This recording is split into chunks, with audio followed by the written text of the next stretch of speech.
I think it started initially by the realization it's not like emotions are something good. Like I thought it's like emotions are completely stupid for most of my life. They just make you irrational. And that's what makes sense. Yeah? You cannot trust your feelings. So at that point, it's like, hey everyone, welcome back to the You versus You podcast, where I talk with members of the Council for Human Development, the connected community, about how we can expand our minds and recode reality. Thank you so much for joining me today, Simon, David, and Brenda. I thought first we can give our listeners some context about you, Brenda, as you're the first woman who joined the council. So when was for you the point that you started asking bigger questions and taking action to find out who you really are? Thank you, Agnes. So I think when I started asking bigger questions was already a long time ago. Maybe when I was 18, my grandmother sent me to a Kundalini yoga class because I was very temperamental and kind of crazy. And I started there and things just started moving and changing drastically in my life, and also for my sister. She was there as well. So there many questions started coming up. Why are we here? Why do we have this kind of life? Why do we have this family? All these things, but I didn't find any answers. I just kept doing the yoga and my life changed drastically from that point on. And what exactly changed for you? So the thing of, I think it was releasing some kind of family charge, some kind of family history. It was like cutting the cords to that. And after doing the Kundalini yoga, it's when I came to Europe the first time. And it's when then I met Simon. And that was a complete life change. So from that moment on, my life changed 180 degrees. And what exactly changed also in your thinking, or what were also the realizations you personally had? The realizations I had is how crazy I was.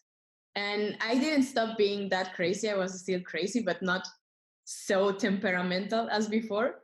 So emotionally, somehow, I got more into a balance of emotions. And the head was also more free. Mm-hmm. Yeah. Can you give us an example of a situation where you were like emotionally crazy and what you were doing and how that changed? Okay, that is a very Mexican thing. We are all emotional in Mexico. So if someone gets triggered in something, we would just yell to each other. And that is a common thing, right? But it's not a common thing when you do it with your family and the people you love. So since a child, I was very crazy with my grandma. That's why she is the one who sent me to the yoga classes. And my relationship to her completely changed. I wasn't that hysterical anymore with her. And I was able to get my fire a little bit under control. And when was really the point that you found somehow the council and started to, think more about yourself and figure out what's in your head and what beliefs you have? Yes, so that was thanks to Simon. Mm-hmm. And then I guess thanks to David, because Simon came here because of David. And I just saw how much Simon changed. And I saw the first months, he would finish the sessions with Ken and he would just sit in the car like this. And I was like, Simon, are you fine? I'm like, oh my God, that doesn't look like fine. And then he would sit around in the house and he would just be like, I thought, okay, maybe I have to try it out. Simon, can you tell us a little bit what was going on in these moments after the first sessions from your perspective? If I'm completely honest, like I was not 100% sure, like what I was entering in. Like before starting the training, I might have shared it last time. It looked for me like for the biggest scam ever. It just was not comprehensible. What was supposed to happen, like from the place I was coming from, and I think, as I shared, the first weeks is about overloading the conscious mind, like seeding information into the subconscious mind, and it's like far too much information to comprehend with your conscious mind. And anyway, you're sitting there, you're like receiving so many new information from different angles, from the left, from the right, from down, up, and it's like it can feel a little bit overwhelming. And basically it is about questioning you ever believed or thought is reality. And yeah, like in my personal experience was that the first weeks I was not really talking much. It was like listening, but also like trying consciously to understand it, but it was not possible. So it was like I was like, this is weird, and I was feeling how my mind tries to reconfigure the new information I received, and it was a state where I had no clue what's true. Like it was pretty obvious that what I thought is true doesn't make too much sense, because it's also like you're asking to argue your beliefs, and like once you start arguing what you thought is true or what you thought is your reality, and like once you start arguing, it becomes really, really quickly obvious that that doesn't make a lot of sense. And then it's like, okay, but and it can be scary because I'm 36 year old, and I like about limiting beliefs, etc., and conditioning. It's not the first time that I heard about it. But yeah, but anyway, then like sitting there and in a way realizing that like who you thought you are is not really you, and also like kind of like zooming into your operating system and seeing it's full of crap. Yeah, it's a bit shocking, and it's kind of like your identity is fighting to like it doesn't want to die. It's kind of like wants to hold you back, and then it's like that's kind of you see it doesn't make sense, but then like what is coming afterwards is a bit like tricky, challenging. Yeah. And how was it for you, David, when you started examining yourself more? Was it as well a similar experience like for Simon, that you just had to process in the beginning a lot?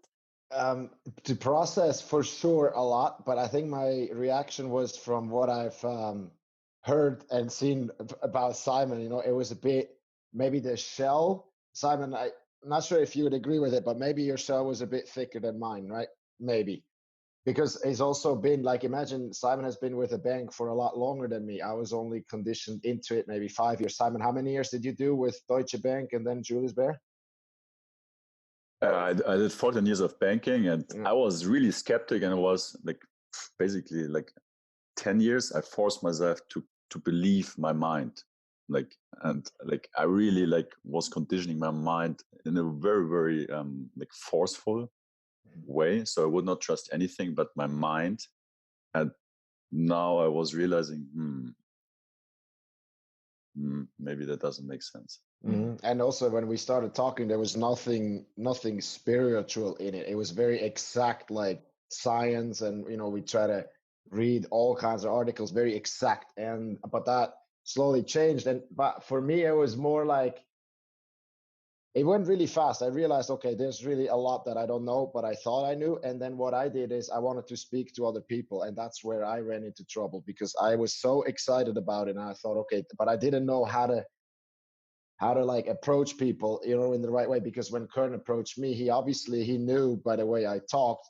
Because now we can all do that. We see when we talk to people, and that's what really excites me, is to how can I introduce that person to the topic that person will be like, wow, I love this, because you can introduce the topic in 1,000 or million different ways. But if you do it in the wrong way, they're going to not agree with you. For example, like I give you the simplest one is Corona right now.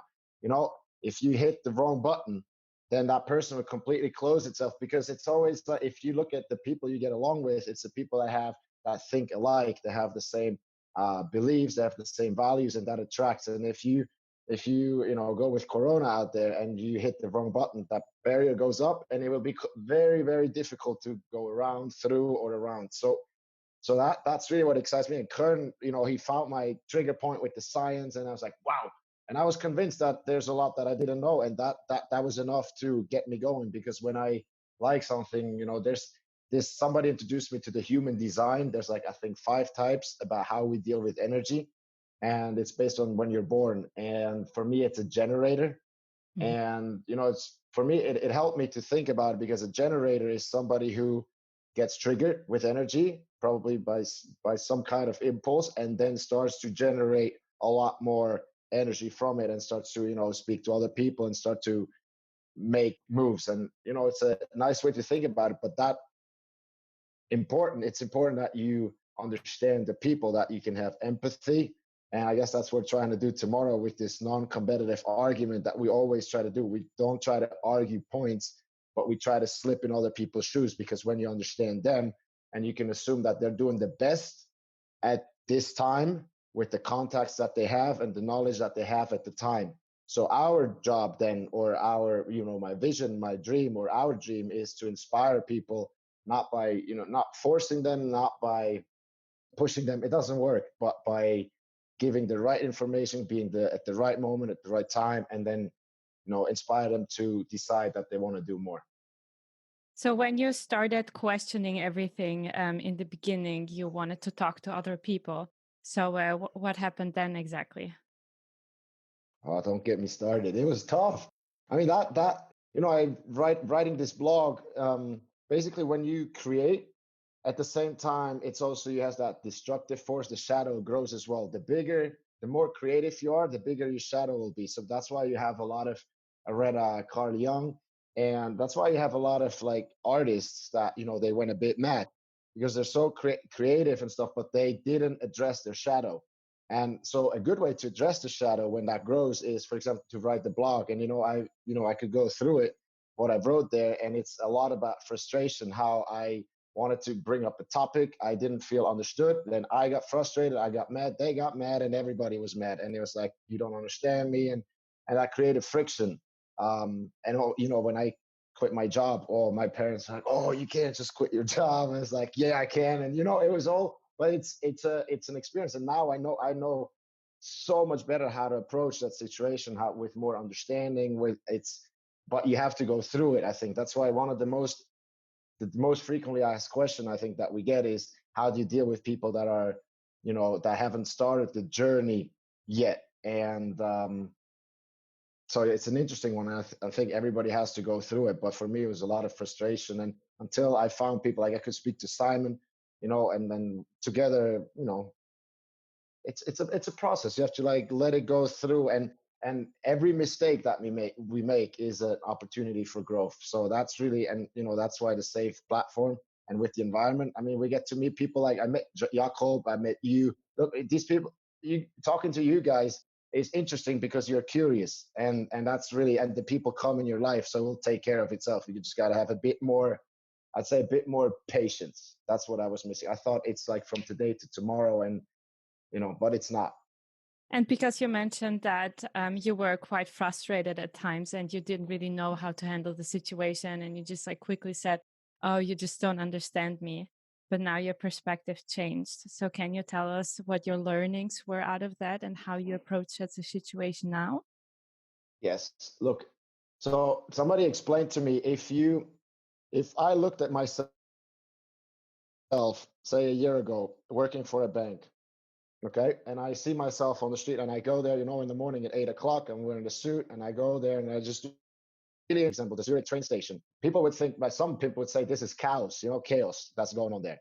But it's really not, because the people, they're programmed, and they're just walking from A to. Chaos would be if you stood there and you yelled, fire, fire, fire. That's chaos. but everything else is just like the program. It's just like, it looks like it, but really it's a program that runs day after day after day. So if I saw me do in that program, what would I tell myself? And I have to say, like, when I'm honest, I have to say, with the knowledge that I had, with the contacts that I had, this is the best that I could do, because that's what I thought. I'm doing the right thing. So really the approach is to look at people like this, that they're doing the best that they can, but they're not seeing certain things. Like, imagine somebody growing up in China, for example. I was there, and there's the censoring is heavy.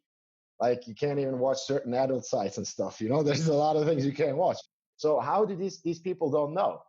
They just don't know. And so if they have, their parents didn't know, the kids don't know, it's very hard. You can't be mad at them for not knowing.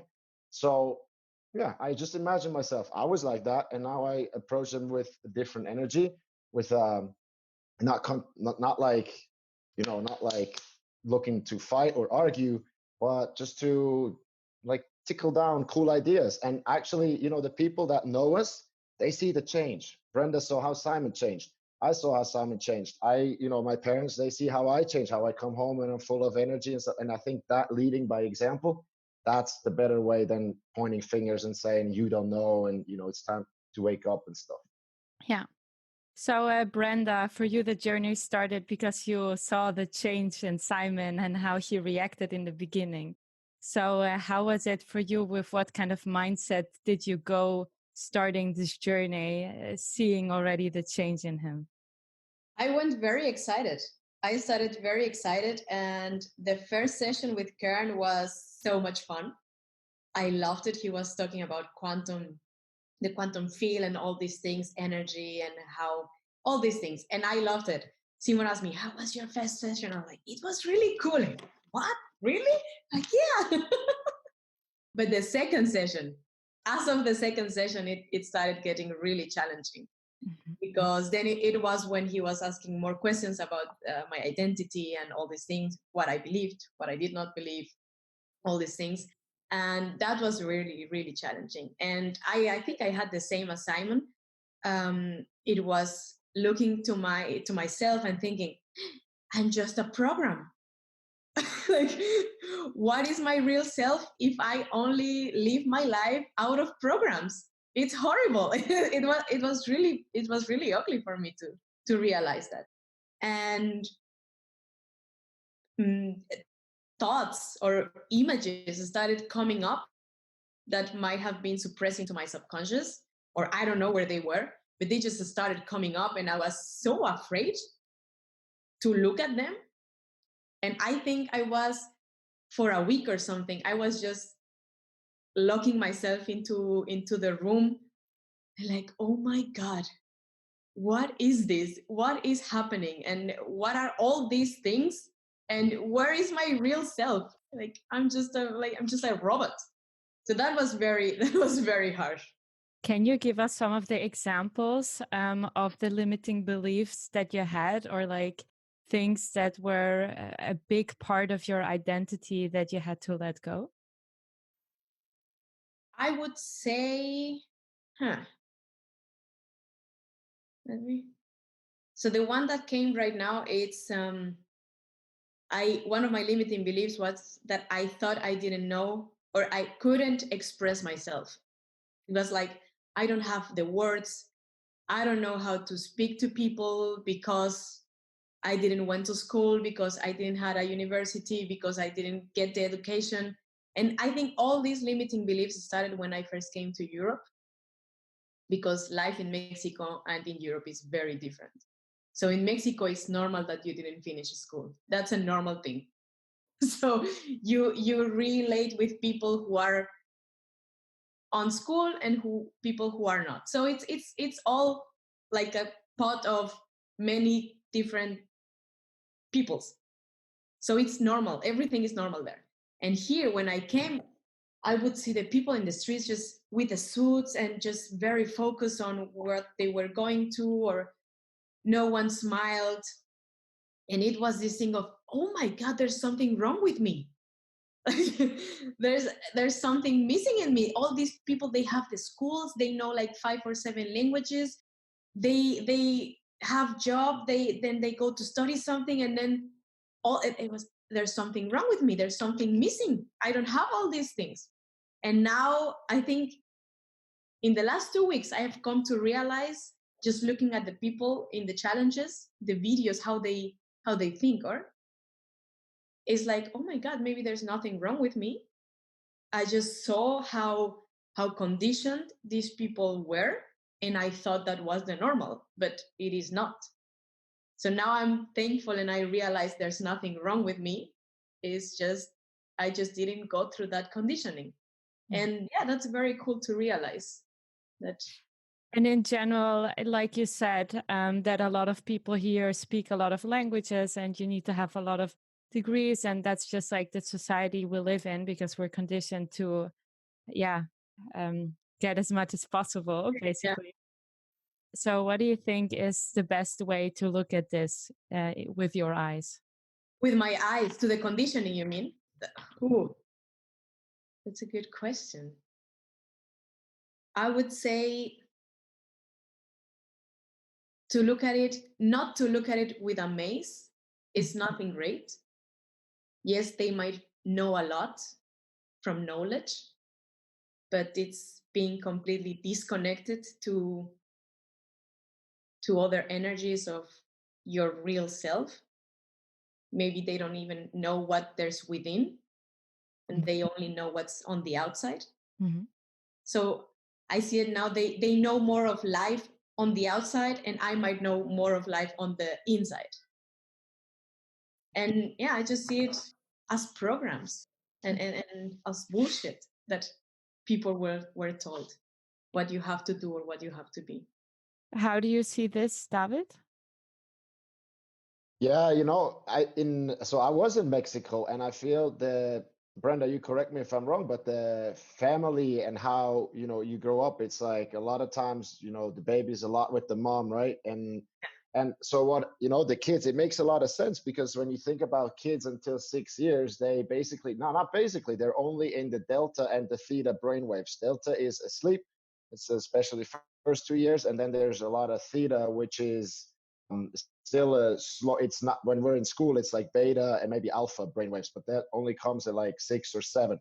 So until then, what the babies and the kids do is they don't understand, they don't think consciously, they just download programs. So basically they come to this world, they have a certain like a hardware and like something that can read the programs, but those programs, they just look at the people and they start doing the same thing without knowing. So what and when the family is a lot like, I was never like with my grandparents, they were always somewhere else, but I could imagine if it's the household, if we're living together or next to each other, that what you're given from the family is a lot, is maybe a bit stronger, because again, you're not thinking, you're just like seeing what's happening. So yeah, it's strong everywhere, but I could see that in some, depending on, it's the same thing if your parents eat unhealthy. Yeah, like your kid is gonna, it's not just gonna change, because we're not being taught at school really, and maybe only till really late. And so you just like look and you start doing the same thing, and it's 95% is just unconscious. It's just a program, and that, but if you realize it, it's the greatest thing on the planet, because it gives you back all the power, and that, it's as simple as that. So it's a cool thing also. And Simon, can you tell us a little bit about the layers you uncovered within yourself when you started asking the why behind the why and really figuring out which thoughts served who? Yes, with pleasure. So, the news might not be surprising, but most of the programs are not serving me.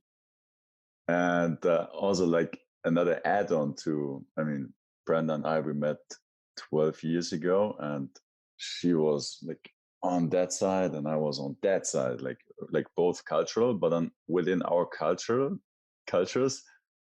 the common description of a German is like pretty like organized and maybe emotional, like kind of like flat, no? And I would be like the extreme side on that one, and Brenda like in the like emotional Mexican, enjoying life in the moment, or she would be on that side, also like just the two of us learning like from each other, and like the first years not so consciously, more by being forced to learn from each other, and like over the maybe last months, years, a bit more consciously. It's like also this insight, and it's for me so helpful because from what I see from Brenda, she never went through this like massive conditioning we're experiencing here through school, through education, work.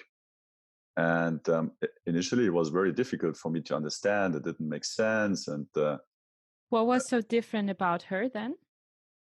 She was just happy being in the moment, and also like playing with our nieces. She would like play with them as being part of them, and I would like be there a bit more judge, and then I would always like look at like, yeah, we have to be effective and efficient, we have to do this and this and this. So it was always about doing and achieving and organizing and making the most out of life. And she would just have a good time, and I would never have a good time. I would just like achieve stuff all the time, so like very ridiculous.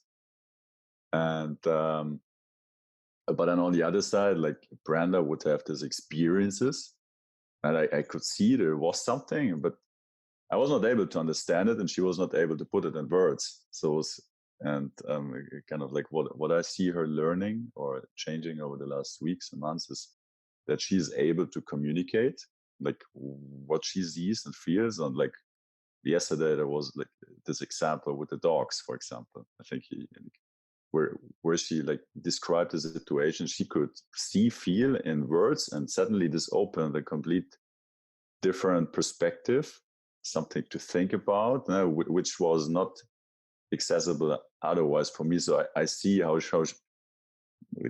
like she was always very right brain based, but then also like a little bit lost in there, and now she's kind of like getting a structure through it, and being able to share it, put it in words, so that the others who are very much there can actually like understand it. And for me, like being there is kind of like exploring the other side. And one of the most in a way most obvious, but then not so obvious otherwise. Like it was obvious, but like this achievement, this like doing something to be worthy, and like basically like how we get conditioned as a society, and just you can test it. Just 15% of the population actually love themselves, and this is pretty depressing. But if you look at what is happening from all sides, we are very much conditioned in a way to do stuff, to achieve stuff, to get like a title, a certificate, a job, like a car, whatever, in order to achieve something, to be worthy, to get recognition.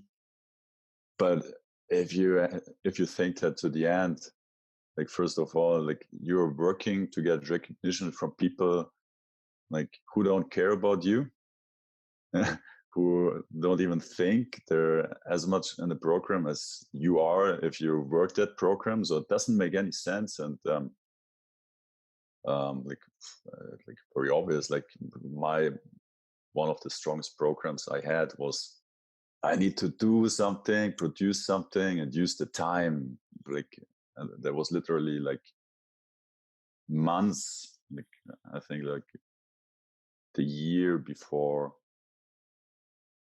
I joined this program, like I would probably there was not even 10 minutes where I would not have done anything, like where there was no purpose to what I was doing. Yeah, like, there was no just like sitting around and looking into the sky or so.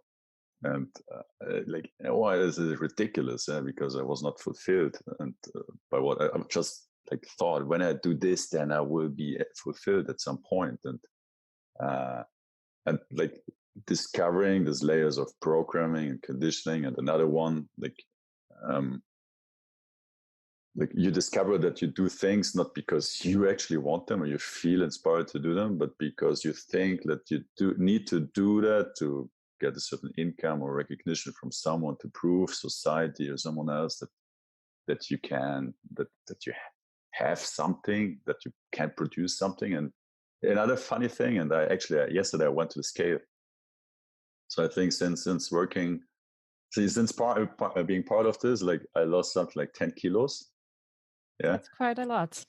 But that was muscle. Yeah, and I was obsessed with training and optimizing everything, like to achieve perfect body. And it's also kind of funny because at some point, like I still love to exercise, but I'm like optimizing my food and everything, nutrients and sleep, like in order to get the best possible result. It's also like more and more seeing the ridiculousness in it. Yeah, and And because you mentioned that you were like optimizing everything to get the perfect body, what was like the underlying belief that was driving you to do that? like I think there was a big fun factor in it. So like it was not just like I didn't enjoy it at all. Like I really enjoyed, but then there was a lot of force and like to achieve something, to prove to myself that I can do it, but then ultimately also to have something to show to others, to impress someone. But like completely ridiculous. And because you also mentioned that a lot of people don't love themselves, and you also just like, did never have a moment where you were not doing. So when did you start loving yourself, or what did you do in order to get that process started? So I think it's not like you're not there and then you're there. Yeah, I think it's a gradual process, and I have no idea like what or if you could achieve 100% self-love, maybe moments of it. Yeah, it was a process over the last more or less 2 years. I think it like started initially by the realization it's not like emotions are something good. Like I thought it's like emotions are completely stupid for most of my life. They just make you irrational. And here's like that's what makes sense. Yeah, you cannot trust your feelings. So at that point, it's like, maybe like emotions like have their reason, and then there's there's in a way a simple process to it, to like experience self love. It's about forgiving yourself and giving up the hope for a better past. Mm-hmm. And like there's like first of all, it's about recognizing what's happening, what thoughts you have. It's like, are you judging yourself, or do you have a negative emotion? And kind of like, and then kind of recognizing why is that, or what is happening. Yeah, like, okay, I have this self judgment, like, or like I don't love myself. Why is that? And but then also resonating with that feeling. So it's not like, okay, looking at this doesn't make sense, dumb, but giving it the space to exist and accepting it, not wanting to change it or ignoring it. And but then there's also like, you could sit for 10 years in your negative emotions. Yeah, it's like, it's not like it, like maybe there's a point to be made to do that, like, but I feel that it's important to then remember what's the truth about you. And that's also what we're going through to this process. It's like looking at who you are at your core. It's like, who is your authentic core identity? And it is love. It's like, it's not that you need to learn love. It's like, you just need to remember it. It's like you're a potential, you're a form of energy. Like there's, at your core, you're limitless and there's nothing to fix. And it's important to remember that. Mm-hmm. And then release, like, and then like in this remembering the truth, like there is no possibility for any suffering to exist. You just must remember that, and then it's like release that whatever you like was within you, and reform it into love. And that sounds a bit funny in words, but it is actually very powerful. And it's gradually more and more self-love, and less and less judgment. There might be moments, depending on how, like negativity surrounding, where this is kind of like maybe triggered or so. But then on the other hand, it's becoming more and more conscious. Also, like this, like the funny thing is, like if you have the belief I'm not lovable, I don't love myself, and then you enter in a relationship subconsciously, like if the other one wants to express love to you, you're sabotaging it subconsciously, like rejecting or withdrawing or making a stupid comment, and kind of like causing the reaction that the other one withdraws and then say, yes, I knew it, I'm not lovable. And that's the ridiculousness of how it believes in your subconscious mind create your experience, and like becoming more conscious what's happening, and then looking at it, why it is happening, and it's okay, but what's the truth, let it go. And this cycle is extremely powerful. Because Brenda, you experienced this as I think you know each other for 12 years, and Simon was a different person when you started your relationship. So, and I'm pretty sure that at that point he didn't love himself. To a big extent. So how did you experience the relationship in the beginning? Well, in the beginning, maybe I also didn't love myself. I don't know if to what kind of degree. I didn't actually felt that. But no, it was a very difficult relationship. It was super difficult. And can you tell us maybe some of the major problems that you experienced? It's I was very used to a lot of communication. And as David said, when he was in Mexico, families are always together, always. And at my house, all my family was there every day, my uncle, my cousins, friends. So every day we were like a lot of people together, and we would all just talk and talk and talk and talk and talk and laugh and laugh and laugh and laugh. That would be like a regular. And when I came, it was a lot of not talking. And I was like, oh my God, there's something wrong with me, right? Because if someone, like from what I was used to, was, oh my God, he doesn't want to talk to me. Or when I say something, there's no response. I was, oh my God, there's something wrong with me. And I just started getting so worried and so unsure about myself. Being like, oh my God, I'm so boring, or I'm just dumb, or like all these things started just coming into my mind. And we had that adding to a lot of emotions on my side. It was like a roller coaster. And sometimes I think, oh my God, I'm so sorry, Simon. But the relationship on my side, especially, it was a roller coaster. And what was your first reaction when you saw that he also wasn't talking to you? And how did you handle the situation back then? And how do you handle it now? So back then, I think in the beginning, I was just stay still. Like, okay, let's wait. And then I would start getting crazy, like, come on, say something. Also not very nice. I would try to beg him, please say something.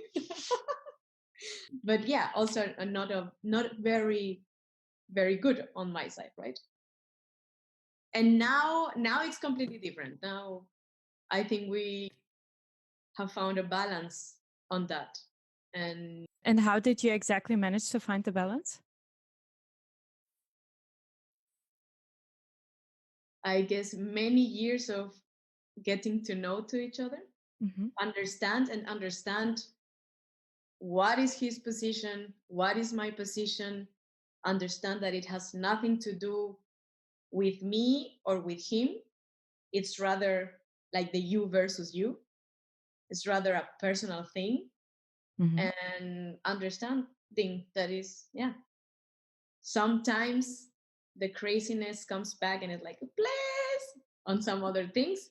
but mostly we are on, we know it's your thing, or I know it's my thing, and it's like handle that thing, and then we can kind of have a more harmonious relationship. But it's a right. And what we have thought about, we have talked about sometimes why relationships they break up, or there is a lot of understand about each other, and a lot of knowing what's the background of the other person and know what's your own background. And I think many people are just not open to do the whole inner work. I mean, it's scary, so that's why a lot of people don't do it. It is very scary. Yeah, it is. But when you see the outcome, then it's very worth it. I see it as like, I mean, like, I think every relationship, like you go, like, has like reasons to part, yeah, because everybody is in this world and he just understands what he sees, feels, etc., and like the other person doesn't make sense at points. And but if you change perspective and you see, for example, that like we're both energies, we're kind of like co-evolving and learning from each other, it becomes a completely different perspective. And there's this amazing thought experiment, which kind of like puts this into a perspective which makes it more understandable. Like, so you have a pot of water which is warm, you have a pot of water which is hot, cold, very cold and hot.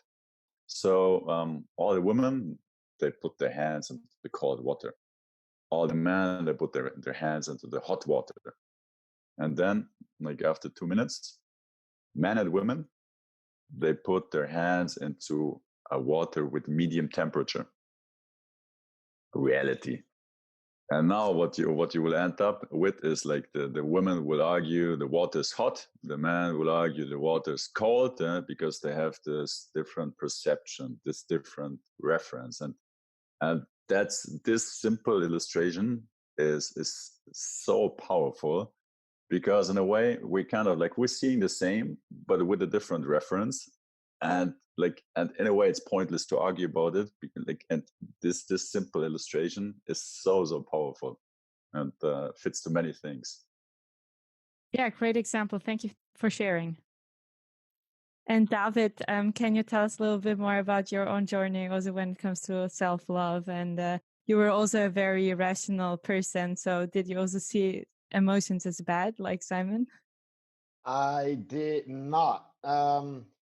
And if I don't remember if I loved myself, probably not. That would be the answer. Would be, if somebody asked me, "Do you love yourself?" I'd be like, "Yes, but," and then I would say, that would have been my answer.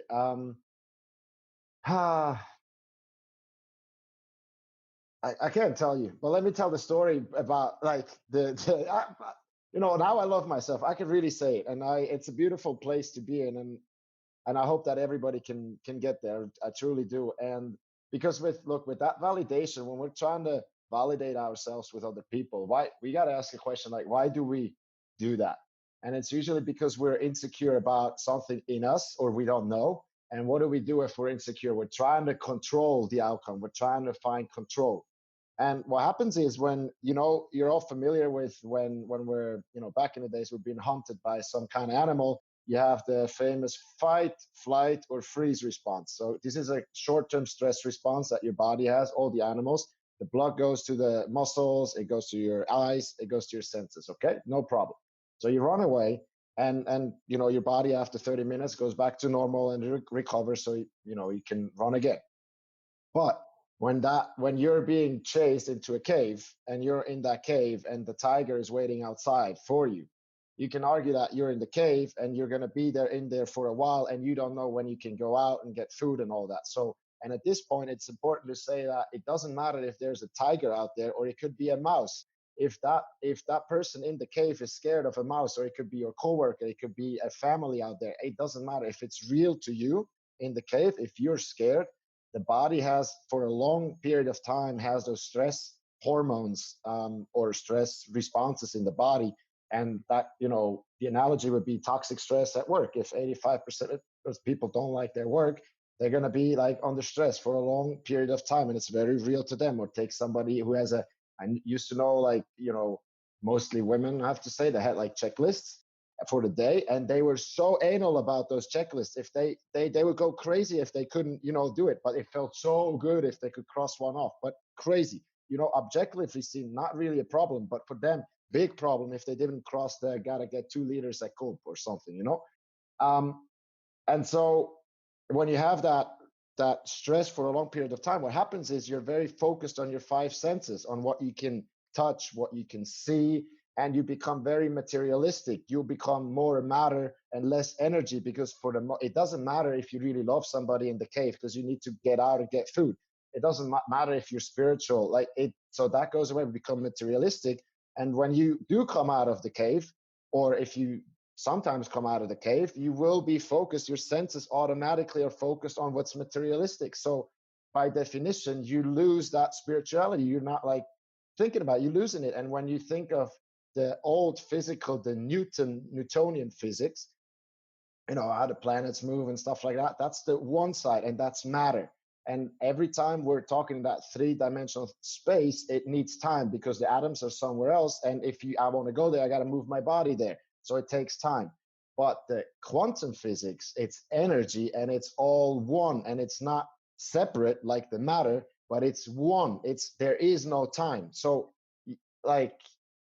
if that's not proof enough that it's oneness, just by that, I would want to go from move away from matter and go more towards energy, because just the thought of oneness and not being separate sounds so much better. And so it's that stress and toxic stress for a long period of time, that is really, really bad. And people, they close their hearts after that, because again, in a cave, you don't need the heart, but when you can open your heart, that's everything changes. And it's more powerful than the mind. Even I would say it's probably easier to get started with the mind, but research knows that connection between the heart and the brain, it's the most important. And actually the brain, not the brain, the heart, in many cases knows before the brain, because it's coming from here. So when you read these things or you watch the experiments, like, there's no way then that I hope there's no other way than to get excited about it, because it gives you all the power. Beautiful.